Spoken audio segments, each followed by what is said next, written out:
வணக்கம், நான் அருண் பேசுகிறேன். நிறைய வியூவர்ஸ் என்கிட்ட கேட்டது வந்து செக்க சிவந்த வானம் அப்படிங்கிற ஒரு படத்தோட போஸ்டர்ஸ் ரிலீஸ் ஆயிருந்தப்போ அது பொன்னியின் செல்வனோட கதாபாத்திரங்களை வச்சு கம்பேர் பண்ணியிருந்தோம். இப்போ ட்ரைலர் ரிலீஸ் ஆயிடுச்சு, நீங்கள் மேட்ச் பண்ணி பார்க்கலையா? ஏன்னா நீங்கள் சொன்ன மாதிரி நாங்கள் மேட்ச் பண்ணி பார்த்தோம் அப்படின்னு சொல்லி கமெண்ட் பாக்ஸ்லேயே நிறைய மேட்சஸ் வந்துருந்தது. இந்த ட்ரைலர் வச்சு பொன்னியின் செல்வனோட கதையோட ஒப்பிட்டு ஒரு 3 ஆங்கிளில் நம்ம பார்க்கலாம். ஸோ இந்த படத்தில் பிரகாஷ் ராஜுக்கு 3 மகன்கள் இருக்கிற மாதிரி காட்டுறாங்க. எந்த டவுட்டும் இல்லாமல் பிரகாஷ் ராஜ் தான் இங்கே 2ஆம் பராந்தக சோழர் மாதிரி, அதாவது சுந்தர சோழர் மாதிரி காட்டுறாங்க. அதுக்கப்புறம் நடிகர் பிரசாந்தோட அப்பா தியாகராஜன் வந்து உனக்கு அப்புறம் யாரு அப்படின்னு பிரகாஷ் ராஜ் கிட்ட கேட்குற மாதிரி ஒரு ஷாட் வச்சிருப்பாங்க.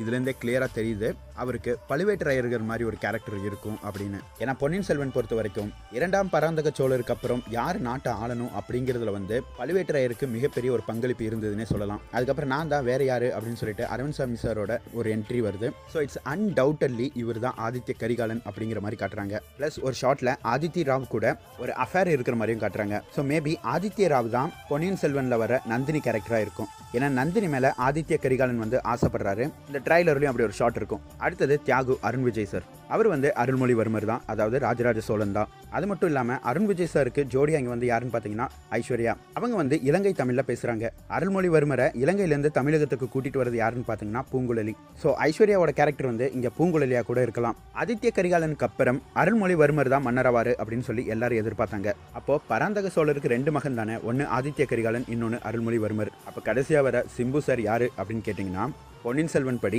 பராந்தக சோழருக்கு வந்து 3 மகன்கள். அதில் கடைசி மகன் தான் சேந்தன் அமுதன். சிம்பு சார் இந்த ட்ரைலரில் வந்து அப்பாக்கு என்ன பிடிக்காது அப்படின்னு சொல்கிறதும், சேந்தன் அமுதன் பராந்தக சோழர் கூட இல்லாமல் தனியாக தான் வாழ்ந்துட்டு இருந்தாங்க அப்படிங்கிறதும், பொன்னியின் செல்வன் படி யார் கடைசியாக மன்னராகிறாங்கன்னா சேந்தன் அமுதன் தான். அதே மாதிரி இவரும் நான் வந்தால் ராஜாவாக தான் வருவேன் அப்படின்னு சொல்கிறதும் கரெக்டாக மேட்ச் ஆகுது. அடுத்தது விஜய் சேதுபதி. இவர் என்ன கேரக்டர்? கண்டிப்பாக வந்தியத்தேவன் தான். ஏன்னா வந்தியத்தேவன் வந்து ஆதித்ய கரிகாலனோட நண்பர். அதே மாதிரி இங்கே அரவிந்த் சாமி வந்து எனக்கு ஒரு பழைய நண்பன் இருந்தான் அப்படின்னு சொல்கிறதும், அடுத்த வரதுனா நீ வர்றதுக்கு ட்ரை பண்றியா அப்படின்னு கேள்வி கேட்கும்போது வானர்குல வந்தியத்தேவனோட சாம்ராஜ்யத்தை வந்து சோழர்கள் தான் வீழ்த்தினாங்க. சோழர்கள் கிட்ட இருந்து எப்படியாவது தன்னுடைய ராஜ்யத்தை திரும்ப பெறணும் அப்படின்னு சொல்லியும் வந்தியத்தேவனுக்கு ஆசை இருக்கிற மாதிரி பொன்னியின் செல்வன்ல காட்டுறாங்க. ஸோ இதோட கிளியர் மேட்ச் ஆகுது. ஸோ இது ஒரு பாயிண்ட்ல ஒரு வியூ.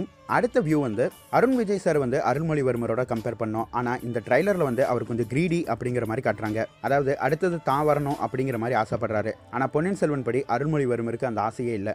சரி, இதை எப்படி எடுத்துக்கலாம்னா அருண் விஜய் சாரோட கேரக்டர் வந்து மதுராந்தக சோழரை நம்ம கம்பேர் பண்ணலாம். அதாவது அடுத்த மன்னராருக்கு ஆசைப்படுறவர். அப்போ இங்க சிம்பு சார் தான் அருள்மொழிவர்மரா, அதாவது ராஜராஜ சோழனா இருப்பாரு. சேந்தன் அமுதன் கேரக்டர் இதுல இல்லாம கூட இருக்கலாம். 3வது வியூ அரவிந்த் சாமி கேரக்டர் வந்து மதுராந்தக சோழராகவும், அருண் விஜய ஆதித்ய கரிகாலராகவும், சிம்பு சாரை அருள்மொழிவர்மராகவும் பார்க்கலாம். இதை ஏன் நான் சொல்றேன்னா 2 பேரும் ஃபாரின்ல படிச்சவங்க அப்படின்னு சொல்றாங்க. ஸோ பொன்னியின் செல்வன் படி பராந்தக சோழர் கூட ஆதித்ய கரிகாலனும் இல்ல, அருள்மொழிவர்மரும் இல்ல. ஏன்னா ஆதித்ய கரிகாலன் வந்து காஞ்சியில இருக்காரு, அருள்மொழிவர்மர் வந்து இலங்கையில இருக்காரு. அப்ப அரவிந்த் சாமி சார் வந்து இங்க மதுராந்தக சோழரா இருக்கணும். ஏன்னா ஜோதிகா மேம் வந்து இனி யுத்தம் தானா அப்படின்னு கேட்கறதும் பொன்னியின் செல்வனோட பாகம் 1ல் நடக்கிற சதி ஆலோசனை கூட்டத்தை உணர்த்துது. படம் ரிலீஸ் ஆனதுக்கு அப்புறம் என்னுடைய கற்பனை வந்து அது ஒரு கற்பனையா கூட இருக்கலாம். நான் பண்ற எல்லா காணொலியிலும் வந்து நான் என்ன படிச்சனோ அது எப்படியாவது மக்கள் கிட்ட கொண்டு போய் சேர்த்திடணும் அப்படின்னு தான் நினைப்பேன். அப்படி இந்த வீடியோல வந்து பொன்னியின் செல்வனை பத்தி 0.01% உங்ககிட்ட கொண்டு வந்து சேர்த்திருப்பேன்னு நினைக்கிறேன்.